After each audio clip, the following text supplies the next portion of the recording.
আসসালামু আলাইকুম রহমতুল্লাহ। প্রিয় সপ্তম শ্রেণীর শিক্ষার্থী বন্ধুরা, আজকের এই ভিডিওতে আমরা মূলত আলোচনা করব তোমাদের বিজ্ঞান পাঠ্য বইয়ের অধ্যায় 4-এর পার্ট 3 অর্থাৎ প্রাণী শ্বসন ক্রিয়া সম্পর্কে আমরা এই পাঠে আলোচনা করব। সো বন্ধুরা, চলো আমরা আমাদের ভিডিওর আলোচনা সামনে এগিয়ে নিয়ে যাই। দেখো কি লেখা হয়েছে এখানে। আমরা নাক দিয়ে শ্বাস প্রশ্বাস গ্রহণ করি। শ্বাস প্রশ্বাসের সময় আমরা কি গ্যাস গ্রহণ ও ত্যাগ করি? প্রাণী ও উদ্ভিদ বায়ু থেকে অক্সিজেন গ্রহণ করে এবং কার্বন ডাইঅক্সাইড ত্যাগ করে। তাদের এই প্রক্রিয়া চলতে থাকে সারা জীবন। তবে প্রাণী ও উদ্ভিদের বেলায় গ্যাস গ্রহণ ও বর্জন করার প্রক্রিয়া ভিন্ন প্রকৃতির। উদ্ভিদ উদ্ভিদ পাতায় অবস্থিত স্টোমাটা নামক এক প্রকার ছিদ্রের মাধ্যমে অক্সিজেন গ্রহণ করে। এর মানে হচ্ছে উদ্ভিদ স্টোমাটা নামক এক প্রকার অঙ্গ রয়েছে পাতার নিচের দিকে, সেই যে ছিদ্রগুলো রয়েছে সেই ছিদ্রগুলো দিয়ে কিন্তু সে অক্সিজেন গ্রহণ করে। নিম্ন ও উচ্চ শ্রেণীর প্রাণীর দেহে গ্যাসের আদান প্রদান ঘটে এবং বিভিন্ন প্রকারের অঙ্গের মাধ্যমে, যেমন ফুলকা, ফুসফুস ইত্যাদি। যে অঙ্গগুলো শ্বসন কার্য চালানোর কাজে অংশ নেয় তাদেরকে আমরা একত্রে শ্বসনতন্ত্র বলে থাকি।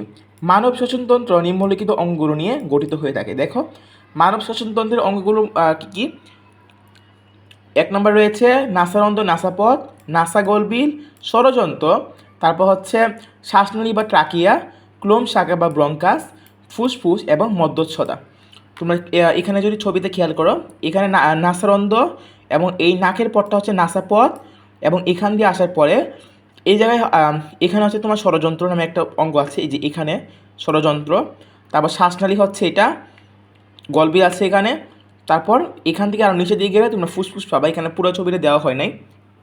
এই যে তোমরা দেখো এখানে খেয়াল করো, এই যে ষড়যন্ত্র এখানে, তারপর ট্রাকিয়া, এবং এখান থেকে আসার পর সবগুলো। আচ্ছা, এটা আমরা আলোচনা সাপেক্ষে বুঝতে পারবো। বেশি কথা না বলে চলো আমরা আলোচনা করি বিষয়গুলো নিয়ে। ফার্স্ট অফ অল রয়েছে নাসারন্ধ্র, নাসাপথ। নাসিকা মুখ গহ্বরের উপরে অবস্থিত একটি ত্রিকোণাকার গহ্বর। এটি সামনে নাসিকা ছিদ্র হতে পশ্চাতে গলবিল পর্যন্ত বিস্তৃত। একটি পাতলা পর্দা দিয়ে এটি দুই ভাগে বিভক্ত হয়েছে। এর সম্মুখভাগ লোম এবং পশ্চাৎ দিক ঝিল্লি দ্বারা আবৃত থাকে। আমরা নাক দিয়ে যে বায়ু গ্রহণ করি তাকে প্রশ্বাস বলে। এর মানে হচ্ছে প্রশ্বাস কাকে বলে, এটা নিয়ে তোমাদের কিন্তু একটা কোশ্চেন আসতে পারে। সো আমরা যখন বায়ুটা গ্রহণ করি সেটাকে মূলত আমরা প্রশ্বাস বলি, আর যখন বায়ুটা আমরা ত্যাগ করি সেটাকে বলি আমরা নিঃশ্বাস। প্রশ্বাস বায়ুতে ধূলিকণা রোগজীবাণু থাকলে তা এই লোম ও ঝিল্লিতে আটকে যায়। এরপর দেখো রয়েছে নাসাগোলবিল। নাসাগোলবিল হলো নাসাপথের শেষ অংশ যা গলবিলের সাথে মিশেছে। গলবিল পথে শ্বাসনালীতে বাতাস প্রবেশ করে। এরপর রয়েছে ষড়যন্ত্র। গলবিল ও শ্বাসনালীর সংযোগস্থলে ষড়যন্ত্র অবস্থিত। ষড়যন্ত্রের স্বরসৃষ্টিকারী ষড়রজ্জু বা বুকাল কর থাকে, তাই একে ষড়যন্ত্র বলে। ষড়ছিদ্রের মুখে একটি ঢাকনা থাকে, এটি খাদ্য গ্রহণের সময় ষড়যন্ত্রকে ঢেকে দেয় যাতে এতে খাদ্য ঢুকতে না পারে। আবার শ্বাস গ্রহণের সময় কিন্তু এটা খুলে যায়। এরপর রয়েছে শ্বাসনালী। খাদ্যনালী সম্মুখে অবস্থিত ষড়যন্ত্র থেকে শুরু হয়ে ক্লোম শাখা পর্যন্ত বিস্তৃত নালীকে কিন্তু আমরা বলি শ্বাসনালী। শ্বাসনালীর মাধ্যমে বায়ু ফুসফুসে প্রবেশ করে। এরপর রয়েছে ক্লোম শাখা বা ব্রঙ্কাস। শ্বাসনালীর ফুসফুসের কাছে এসে এই যে এই নালীটা আছে না, তোমরা দেখো একটু খেয়াল করো, এই যে এই নালীটা, এখানে একটা নালী রয়েছে, এই নালীটা ফুসফুসের কাছে আসার পর ডান ও বাম দুটি শাখা বিভক্ত হয়ে যায়। এই যে এখানে একটা শাখা চলে গেছে, এখানে একটা শাখা চলে গেছে। এরা কিন্তু যথাক্রমে ডান এবং বাম ফুসফুসে প্রবেশ করে। এদেরকে ডান ও বাম ক্লোম শাখা বা ব্রঙ্কাই, এক বচনে ব্রঙ্কাস বলে। ফুসফুসে প্রবেশ করার পর এই শাখাদ্বয় অসংখ্য শাখা প্রশাখায় বিভক্ত হয়, এদেরকে ব্রঙ্কিউল বলে। ব্রঙ্কাইয়ের গঠন শ্বাসনালীর মতো। সো এখানে আসার পর দুই ভাগে বিভক্ত হয়ে যায়, এবং এই দুই ভাগ, প্রতিটা ভাগ কিন্তু আবার অসংখ্য ক্ষুদ্র ক্ষুদ্র অংশে বিভক্ত হয়ে যায়। সো এবার চলো আমরা দেখি ফুসফুস নিয়ে। বক্ষগহ্বরের ভিতর দুটি ফুসফুস হৃৎপিণ্ডের দুই পাশে অবস্থিত। এটা স্পঞ্জের মতো নরম ও কোমল। ডান পাশে ফুসফুসটি বাম পাশে ফুসফুসের চেয়ে সামান্য বড়। ফুসফুস দুই বাস বিশিষ্ট প্লুরা নামক একটি ঝিল্লি বা পর্দা দ্বারা আবৃত থাকে।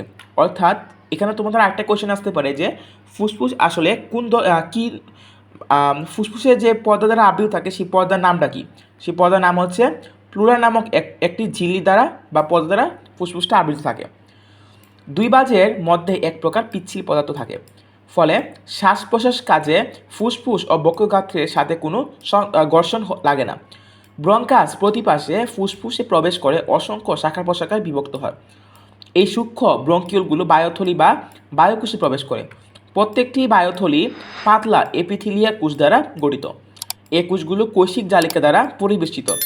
কোষগুলোতে বায়ু প্রবেশ করলে এগুলো বেলুনের মতো ফুলে ওঠে এবং পরে আপনা আপনি সংকুচিত বা কুঞ্চিত হয়ে যায়। বায়ুথলি ও কৈশিক জালিকা উভয়ই প্রাচীর এত পাতলা যে সহজেই এগুলোর মধ্য দিয়ে বায়ু আদান প্রদান করতে পারে। এর মানে হচ্ছে যখন এই বায়ুথলিগুলোতে অক্সিজেন আসে তাহলে তখন কিন্তু এই অক্সিজেনগুলো কৈশিক জালিকার মধ্য দিয়ে সেগুলো রক্তে মিশে যায় এবং রক্ত থেকে যে কার্বন ডাইঅক্সাইডগুলো আছে সেই কার্বন ডাইঅক্সাইডগুলো কিন্তু এই বায়ুথলির মাধ্যমে কিন্তু কৈশিক জালিকা পার হয়ে সেটা আবার বায়ুথলিতে প্রবেশ করে। সো এরপর দেখো আমরা দেখি মধ্যচ্ছদা নিয়ে। যে মাংসপেশি বক্ষগহ্বর উদর গহ্বরকে পৃথক করে রেখেছে তাকে মধ্যচ্ছদা বলে। এটা দেখতে অনেকটা প্রসারিত ছাতার মতো। মধ্যচ্ছদা সংকুচিত হলে নিচের দিকে নামে, তখন বক্ষগহ্বরের আয়তন বাড়ে। আবার এটা যখন প্রসারিত হয় তখন উপরের দিকে উঠে এবং বক্ষগহ্বর সংকুচিত হয়। মধ্যচ্ছদা সংকোচন ও প্রসারণের মাধ্যমে প্রশ্বাস ও নিঃশ্বাস কাজ নিয়ন্ত্রণ করে। সো এবার চলো আমরা পার্ট 4 থেকে 6 যেটা রয়েছে শ্বসন পদ্ধতি সেটা নিয়ে আমরা একটু আলোচনা করি। আমরা নাক দিয়ে বাতাস নিয়ে আবার ছেড়ে দিই, একেই আমরা সাধারণত শ্বসন বলে থাকি। আমাদের এ ধারণা ভুল। আমাদের বুক হাঁপড়ের মতো অবিরত সংকুচিত ও প্রসারিত হয়, এতে ফুসফুসের আয়তন বাড়ে ও কমে। ফুসফুস অবিরত সংকুচিত ও প্রসারিত হয়ে অক্সিজেন গ্রহণ ও কার্বন ডাইঅক্সাইড পরিত্যাগ করে। এভাবে অবিরত অক্সিজেন নেওয়া ও কার্বন ডাইঅক্সাইড পরিত্যাগ করাই হচ্ছে শ্বাসক্রিয়া নামে পরিচিত। এটা শ্বসনের জাস্ট একটা ধাপ। শ্বসন ক্রিয়াকে দুই ভাগে ভাগ করা যায়, একটা হচ্ছে বহিঃশ্বসন এবং অন্যটা হচ্ছে অন্তঃশ্বসন। বহিঃশ্বসন সেটা হচ্ছে যে প্রক্রিয়ায় ফুসফুসের মধ্যে গ্যাসীয় আদান প্রদান ঘটে তাকে আমরা বহিঃশ্বসন বলে থাকি। এ পর্যায়ে ফুসফুস ও রক্তজালিকা বা কোশিক জালিকার মধ্যে অক্সিজেন ও কার্বন ডাইঅক্সাইডের বিনিময় ঘটে। বহিঃশ্বসন দুইটি পর্যায়ে সম্পন্ন হয়, যথা প্রশ্বাস বা শ্বাসগ্রহণ। পরিবেশ থেকে আমরা যে অক্সিজেনযুক্ত বায়ু গ্রহণ করি একে শ্বাসগ্রহণ বা প্রশ্বাস বলে।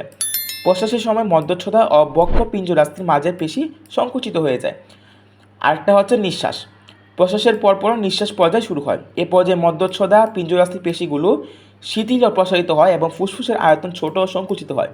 ফলে বায়ুথলি ভিতরে বায়ু কার্বন ডাইঅক্সাইড গ্যাস ফুসফুস থেকে ব্রঙ্কাস ও ট্রাকের মাধ্যমে পরিবাহিত হয়ে নাসারন্ধ্র দিয়ে বাইরে নির্গত হয়ে যায়। এরপর রয়েছে অন্তঃশ্বসন। অন্তঃশ্বসন প্রক্রিয়ায় দেহকোষস্থ খাদ্য অক্সিজেনের সাহায্যে দারিত হয়ে গতিশক্তি ও তাপশক্তিতে রূপান্তরিত হয়ে যায়। ফুসফুসের রক্তে যে অক্সিজেন প্রবেশ করে তা রক্তের মাধ্যমে বাহিত হয়ে দেহের দূরবর্তী কোশিক নালীতে পৌঁছায়। কোশিক নালী গাত্র ভেদ করে আন্তঃকোষস্থ রস কোষের অভ্যন্তরে প্রবেশ করে। তারপর এটি কোষের ভিতরের খাদ্যের সাথে রাসায়নিক বিক্রিয়া করে শক্তি উৎপন্ন করে। এর ফলে তাপশক্তি ও কার্বন ডাইঅক্সাইড তৈরি হয়। এই কার্বন ডাইঅক্সাইড আবার রক্ত দ্বারা বাহিত হয়ে ফুসফুসে ফেরত আসে। দেখো এখানে তোমাদের একটা চিত্র রয়েছে। ফার্স্টটা গেল নাসারন্ধ্র থেকে নাসাপথ, তারপর গেল নাসা বা গলবিলে অক্সিজেন আর কি, তারপর গেল ট্রাকিয়াতে, এরপর গেল ব্রঙ্কাসে, এরপর ব্রঙ্কিউলে এবং এরপর গেল এলভিউলি বা বায়ুথলিতে। এটা হচ্ছে অক্সিজেনের প্রবাহ। আবার কার্বন ডাইঅক্সাইড এলভিউলি বায়ুথলি থেকে গেল ব্রঙ্কিউলে, তারপর গেল ব্রঙ্কাসে, তারপর গেল ট্রাকিয়াতে, এরপর গেল নাসা গলবিলে, এরপর গেল নাসাপথে, এরপর গেল নাসারন্ধ্রতে এবং অবশেষে সেটা পরিবেশে বের হয়ে যায়। সো এই ছিল আজকের ভিডিও। আমি আশা করি আজকের ভিডিও তোমরা বুঝতে পেরেছো এবং বিশেষ করে তোমাদের এই শ্বসন অঙ্গগুলো তোমরা অবশ্যই মুখস্থ রাখবা। পাশাপাশি তোমরা শ্বসনের দুটা পর্যায়, এই পর্যায়গুলো তোমরা মুখস্থ রাখবা কীভাবে অন্তঃশ্বসন কিংবা বহিঃশ্বসন সংগঠিত হয়। সো আজকের ভিডিওতে মূলত আমরা এখানেই শেষ করব। দেখা হবে নেক্সট ভিডিওতে। সবাই ভালো থাকবা। আল্লাহ হাফেজ।